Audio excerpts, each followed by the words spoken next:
Dans cette vidéo, on va analyser les résultats d'Adobe, une entreprise que j'ai en portefeuille, et on va essayer de voir si je renforce, je maintiens mes positions ou est-ce que je vends suite à des résultats peu convaincants. Donc là, on parle évidemment du Q4 d'Adobe ainsi que les résultats de l'année complète de 2025. Donc on commence directement avec le Q4 et notamment les highlights, donc ce qui s'est passé pour Adobe qui a atteint un record de chiffre d'affaires de 6,19 milliards au quatrième trimestre, ce qui représente 10% d'année en année, que ce soit reporté ou en monnaie constante. Donc là, une croissance du chiffre d'affaires qui est quand même relativement intéressante, 10%. Moi personnellement, ça répond à mes critères.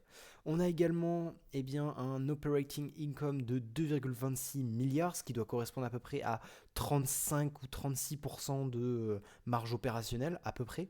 Et également du net income, donc des résultats qui sont arrivés aux alentours des 1,86 milliards, soit à peu près, je dirais, une trentaine de pourcents en marge nette. Donc ça, très intéressant. On a une rentabilité qui est toujours très bonne au niveau de l'entreprise Adobe, avec une croissance qui est quand même relativement potable sur le quatrième trimestre. On a également un record au niveau du cash flow opérationnel. Donc ça, c'est vraiment une métrique qui m'intéresse tout particulièrement. C'est le cash ensuite qui va être attribué à l'entreprise Adobe, sachant que Adobe est une entreprise qui, comme elle détient du business de SaaS tout simplement, elle a très peu de capex. Et donc ce qui signifie que le cash flow opérationnel qui sort de l'entreprise Adobe est soustrait par le capex qui est relativement faible, et donc du coup ça donne le free cash flow, donc le cash réel que l'entreprise détient. Et donc là, un record de cash flow opérationnel, moi personnellement ça m'intéresse énormément. À côté de ça, on a également des RPO, donc des performances futures, qui sont aux alentours des 22,52 milliards, donc des contrats en fait qui sont déjà signés pour les années à venir, et dont 65% de ces 22 milliards sont attribués à l'année prochaine, donc à peu près je dirais 12-13 milliards, ce qui est un chiffre relativement intéressant. Il y a déjà 12 ou 13 milliards par rapport à l'année prochaine qui sont actés, signés. Donc là aussi, ça donne, on va dire, un aspect futuriste qui est quand même assez intéressant. On peut se dire que l'entreprise est solide sur ses appuis actuellement, mais que à l'avenir, elle peut également faire de beaux résultats. Avant de passer à la suite de la vidéo, n'hésitez pas à vous abonner, à liker et également à commenter si vous avez acheté ou revendu par exemple du Adobe suite à ces résultats. On passe à la suite, donc toujours le quatrième trimestre, mais cette fois-ci les highlights du business au niveau de ces segments. Donc le segment Digital Media et également le segment Digital Experience. Digital Media, c'est tout ce qui est Photoshop, Premiere Pro, etc. Et Digital Experience, c'est tout ce qui est plus CRM, marketing, productivité même, je dirais. Donc pour ce qui est de Digital Media, on est sur une augmentation de 11% par rapport à l'année dernière, soit 4,62 milliards de chiffre d'affaires sur ce trimestre-là, ce qui est quand même très élevé, en monnaie constante, pardon. Donc là aussi très intéressant, on a une croissance de 11%, sachant que la thèse, on va dire, de base des investisseurs à l'heure actuelle, c'est que Adobe ne va plus avoir de croissance sur ce segment. Donc 11% de croissance pour son business qui prévaut à peu près à 60-70% de son chiffre d'affaires. Pour le coup, je trouve ça quand même super intéressant, surtout qu'à côté, on a Digital Experience qui, elle, représente seulement une croissance de 9% par rapport à l'année précédente et de 8% en monnaie similaire, donc à 1,52 milliard de chiffre d'affaires. Donc là, par contre, c'est un petit peu moins intéressant. Personnellement, j'aimerais bien qu'Adobe accélère un peu plus sur son côté Digital Experience. Ça permettrait de revoir un chiffre d'affaires un petit peu plus élevé, parce que là, effectivement, on a une croissance de 11% sur un segment, 9% sur l'autre. Bon, étant donné que le Digital Media représente un peu plus, on est un peu plus que 10% de croissance. Ça nous donnerait peut-être 10,5%, mais ça manque un petit peu. Voilà, ça manque un peu sur le digital experience. Après, c'est un segment qui est aussi très concurrentiel, avec notamment Salesforce, qui est une de mes actions également portefeuille, mais surtout un concurrent qui est très très très très puissant. Donc voilà, ça peut aussi s'expliquer là-dessus. Ensuite, au niveau des highlights de l'année 2025 cette fois-ci, donc là, Adobe, elle a réussi à atteindre un chiffre d'affaires de 23,77 milliards en 2025, soit une croissance de 11% en monnaie similaire par rapport à l'année dernière. Donc là aussi, 11% de croissance sur soi-disant une entreprise qui est en difficulté. Je trouve que c'est quand même plutôt intéressant. On a également du coup des ARR, donc des Annualized Recurring Revenue, donc tout ce qui est les revenus récurrents annuels qui eux sont aux alentours des 25,2 milliards, ce qui représente du coup 11,5% de croissance du coup du chiffre d'affaires. Donc là aussi c'est très intéressant parce que c'est plus élevé que la croissance pure du chiffre d'affaires. Donc ça veut dire qu'il y a une augmentation de l'ARR, donc des revenus récurrents, et évidemment pour un business comme Adobe c'est exactement ce qu'on veut. On a également des operating income à 8,71 milliards, donc là aussi à peu près 35% je dirais de marge opérationnelle, hein, on verra ça par la suite, et également du coup des net income, donc des résultats à 7,13 millions.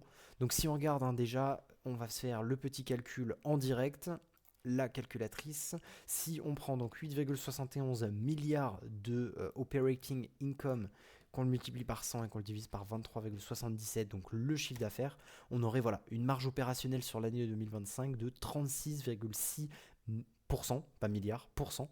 Donc très intéressant. Pour ce qui est du segment, on a eu 17,65 milliards pour Digital Media et une augmentation de 11% en monnaie constante. Et on a également eu 9% de croissance du coup sur Digital Experience avec 5,86 milliards de revenus pour Digital Experience. Donc là aussi relativement intéressant. Au niveau de la target de 2026, donc on va dire de la guidance, hein, les prévisions de l'année prochaine, on aurait à peu près 25,9 à 26,1 milliards de chiffre d'affaires, soit l'équivalent de 9 à 10% de croissance. Je crois que c'est 8,9 et 9,8%. Donc 9-10% de croissance du revenu, c'est supérieur à ce que devait être la croissance de 2025. Adobe avait choisi, je crois, 8 à 9% de croissance du chiffre d'affaires sur 2025, mais petit à petit dans l'année, elle n'a fait que augmenter eh bien, sa part de revenus, et au final, au fur et à mesure de relevation, de hausse pardon, de la guidance, eh bien cette fois-ci on a eu du coup plutôt une croissance aux alentours des 10-11% du chiffre d'affaires. Donc là à 9-10%, on pourrait également avoir une augmentation de la guidance et potentiellement 10-11% sur l'année. Alors évidemment c'est pas acté, hein, pas du tout, mais en tout cas ça peut être intéressant s'ils arrivent à faire des progrès dans l'IA, etc. À côté de ça, on aurait également du coup les prévisions pour le premier trimestre de 2026 qui eux seraient aux alentours de 6,25 et 6,30 milliards qui du coup seraient en augmentation par rapport bien, aux 6,19 milliards actuels. Donc là aussi une augmentation du chiffre d'affaires par rapport au trimestre précédent. Donc Adobe qui continue, on va dire, sa hausse de manière très très spectaculaire. Hein. Si on regarde par exemple, alors là on va pouvoir regarder par exemple le chiffre d'affaires, tac tac tac, en revenus, si on regarde sur les 20 dernières années, on voit vraiment une linéarité parfaite quasiment hein, de l'entreprise Adobe. Si on rapproche un petit peu, on voit que chaque trimestre fait légèrement mieux que le précédent. Et du coup, eh bien, le premier trimestre de 2026 n'en fait pas exception. On va également avoir une progression de ce chiffre d'affaires-là. Donc très très intéressant. À côté de ça, qu'est-ce qu'on peut se dire? On a eu du coup sur les 9 derniers mois 6,194 milliards de chiffre d'affaires, soit l'équivalent donc de 23,769 milliards, donc on a dit sur l'année, hein, depuis novembre 2024. Donc là, très intéressant en TTM. On a également eu des cost of revenue qui ont augmenté légèrement sur l'année, hein, plus 8%. C'est quand même relativement intéressant parce qu'on a eu une augmentation plus importante du chiffre d'affaires que du cost of revenue. Donc ça veut dire des grosses profits qui augmentent plus vite que le chiffre d'affaires. Et donc du coup, ça signifie des marges brutes qui augmentent par rapport à l'année 2024. Donc au final, des marges brutes qui augmentent. Donc ça, très intéressant. On a également des operating expenses, donc des dépenses opérationnelles qui sont quasiment égales à ce qu'elles étaient du coup en début 2024, hein, donc sur un an, on n'a quasiment pas eu d'augmentation des dépenses opérationnelles, donc ça signifie une augmentation de la marge opérationnelle également parce qu'on a eu quasiment 10 à 11% de croissance du chiffre d'affaires, donc là aussi très intéressant. Est-ce que j'ai noté autre chose? Oui, au niveau du cash, attention au cash de Adobe hein, qui diminue légèrement quand même. On avait 7,600 milliards de cash, on est passé à 5,400 millions. Je trouve ça, enfin 5,400 milliards, pardon. Donc c'est quand même relativement élevé, hein, 5 milliards de cash, on a de quoi faire, j'ai envie de dire, surtout que, comme on le voit, on continue d'avoir une augmentation du free cash flow, des revenus, des marges, etc. Donc une entreprise qui, en termes on va dire, santé financière est quand même extrêmement positive, mais attention, il ne faudrait pas non plus que, par exemple, tout ce qui est investissement dans l'IA, investissement dans potentiellement le CAPEX, on verra après il est en augmentation, mais comme vous pouvez le voir ici, il ne l'est pas, hein. On a une diminution du CAPEX par rapport à l'année 2024, donc très intéressant. Mais voilà, attention à ce que les dépenses ne viennent pas grignoter le cash de manière excessive, et donc au final, on se retrouve avec une entreprise qui est une moins bonne santé financière et potentiellement une profitabilité un peu plus diminuée avec des marges qui pourraient baisser, etc., suite à la concurrence ou à une potentielle, eh bien, comme je le disais, augmentation des dépenses dans les infrastructures pour l'IA, etc. En tout cas, de ce qu'on voit à l'heure actuelle sur des faits, l'entreprise Adobe semble en parfaite santé et semble, eh bien, euh, comment on pourrait dire ça, exécuter sa performance, tout simplement. Elle exécute sa performance comme il le faut. Elle exécute sa croissance, pardon, de manière stable, solide, récurrente. Et ça, c'est exactement ce que j'aime dans des entreprises qui sont soi-disant sous-évaluées d'après le marché. On continue avec la dette. Actuellement, la dette de l'entreprise qui est à 6,210 milliards. On était à 4,129. Donc c'est ce que je vous disais, hein, potentiellement une dette qui peut augmenter. Donc attention à ce que le cash ne soit pas trop grignoté. On peut quand même stipuler que 6,2 milliards de cash, enfin de dette, sachant qu'on a 5,4 milliards de cash, ça signifierait que on aurait une dette qui serait quasiment remboursable en un seul coup uniquement avec le cash.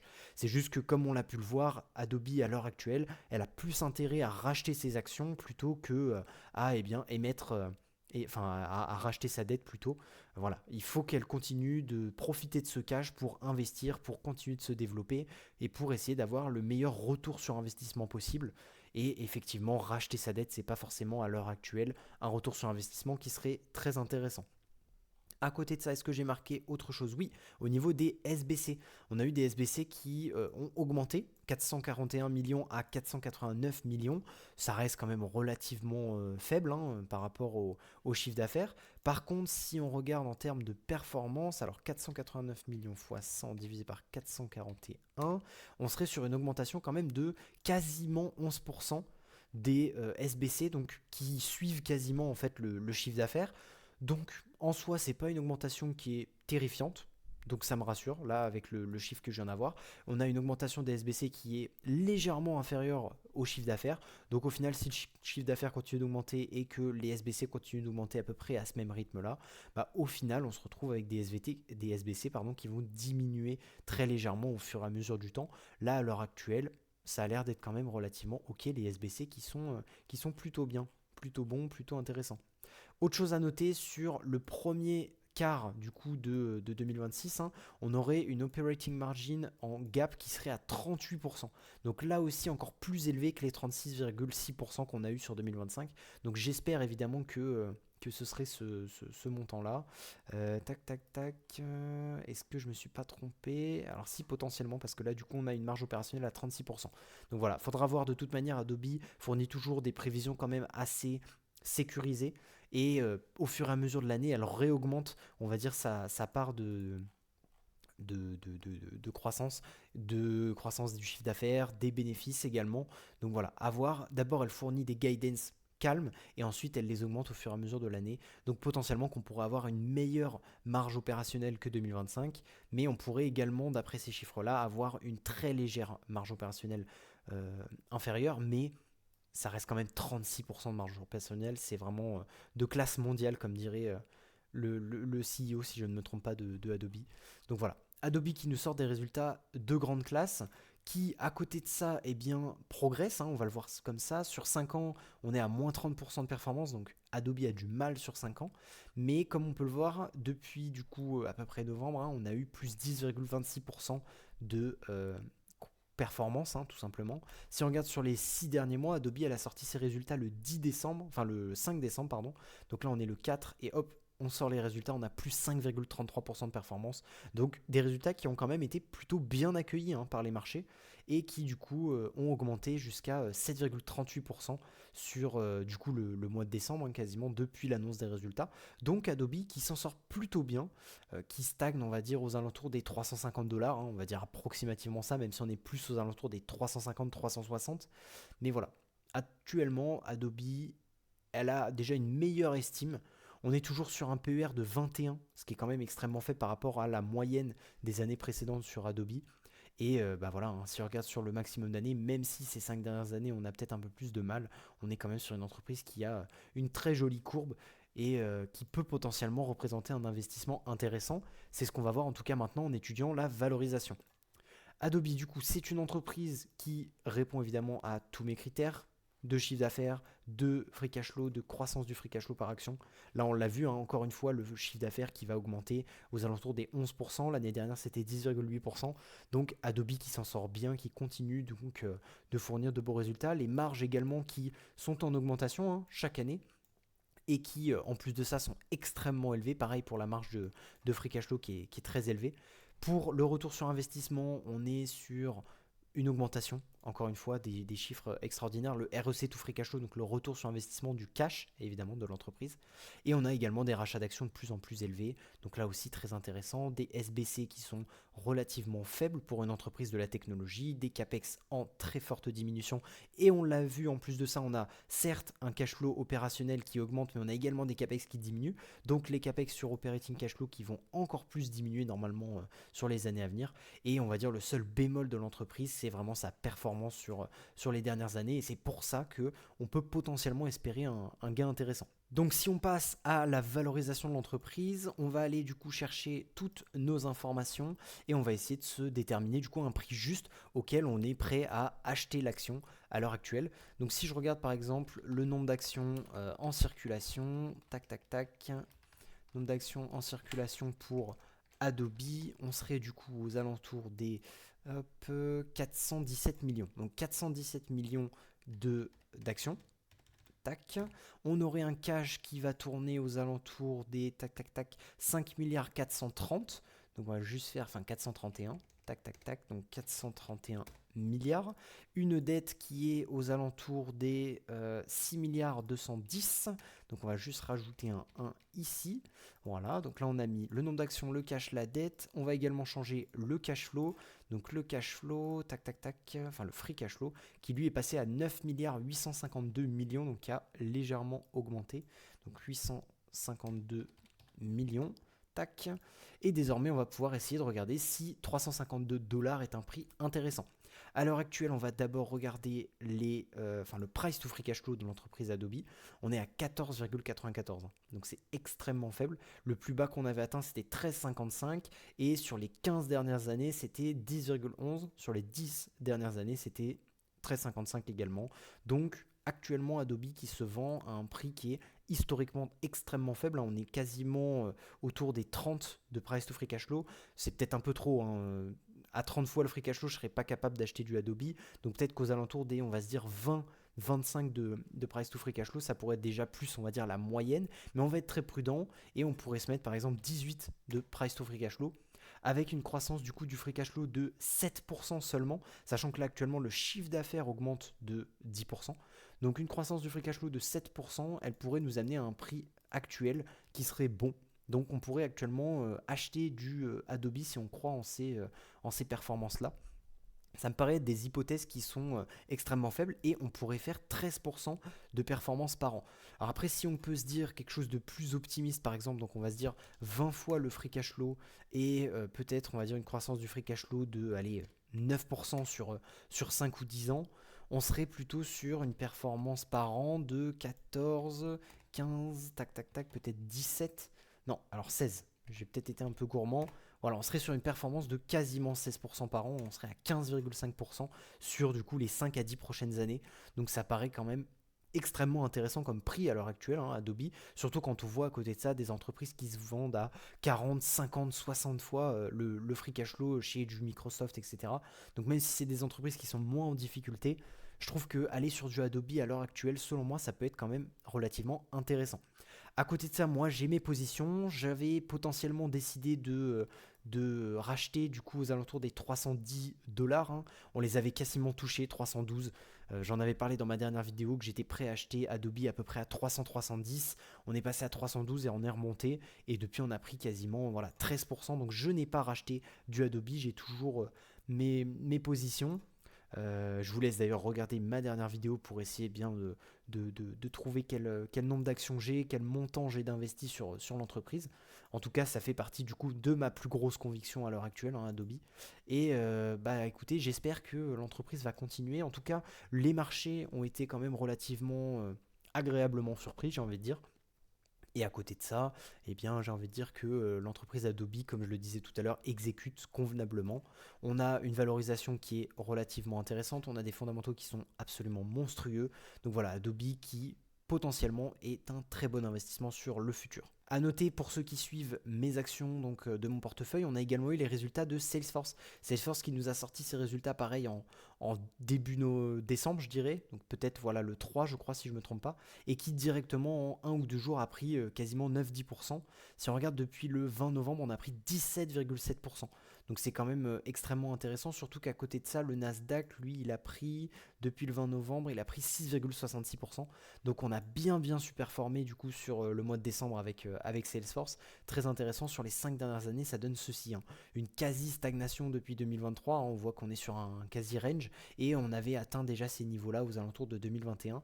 Donc Salesforce qui a du mal à se sortir, vraiment à exploser, mais qui semble de plus en plus rassurer les investisseurs. On est quand même sur un PER de 35 à l'heure actuelle, ce qui semble pas si sous-évalué que ça. C'est plutôt au niveau du price to free cash flow, hein, si on regarde Salesforce, qui est plutôt aux alentours des 20 fois, voilà, 19,58, ce qui est quand même assez faible, surtout pour la croissance et on va dire les rachats d'actions, la profitabilité qu'a l'entreprise.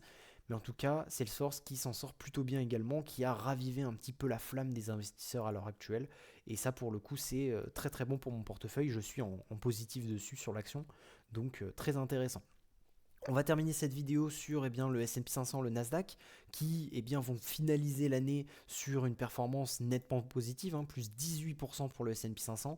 On a d'ailleurs très récemment touché un ATH, hein, comme on peut le voir sur les 6 derniers mois. Le dernier qu'on avait eu, c'était aux alentours des 6900 en 11 décembre, le 11 décembre. Et depuis, on avait eu une petite baisse, puis une réaugmentation de 3% à peu près. Donc voilà, le S&P 500 qui s'en sort extrêmement bien, le Nasdaq légèrement moins, hein. Le all-time high qui a été fait en octobre, et mine de rien, ça fait 2 mois qu'on n'a pas eu de all-time high sur le Nasdaq.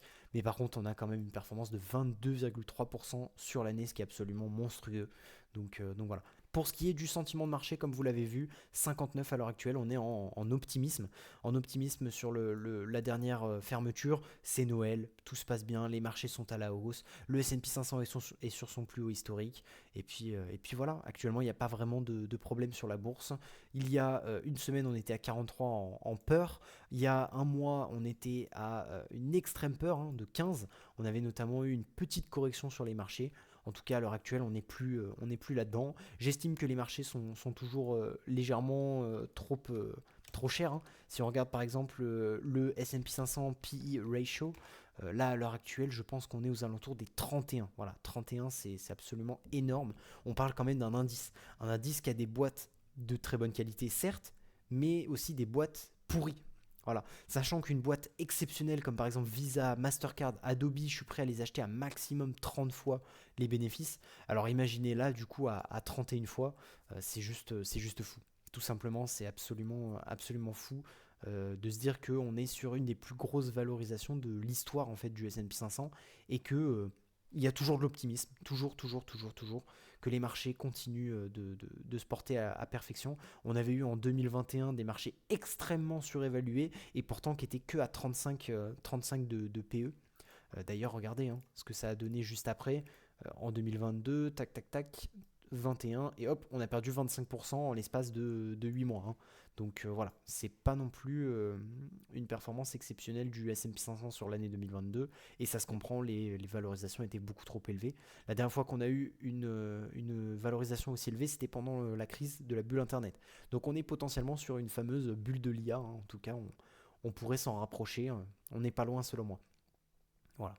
J'espère que cette vidéo vous aura plu. C'était Antoine. N'hésitez pas à vous abonner, à liker, à commenter si vous avez du coup apprécié cette vidéo, si vous avez racheté du Adobe, du Salesforce. Et puis voilà, je vous dis ciao.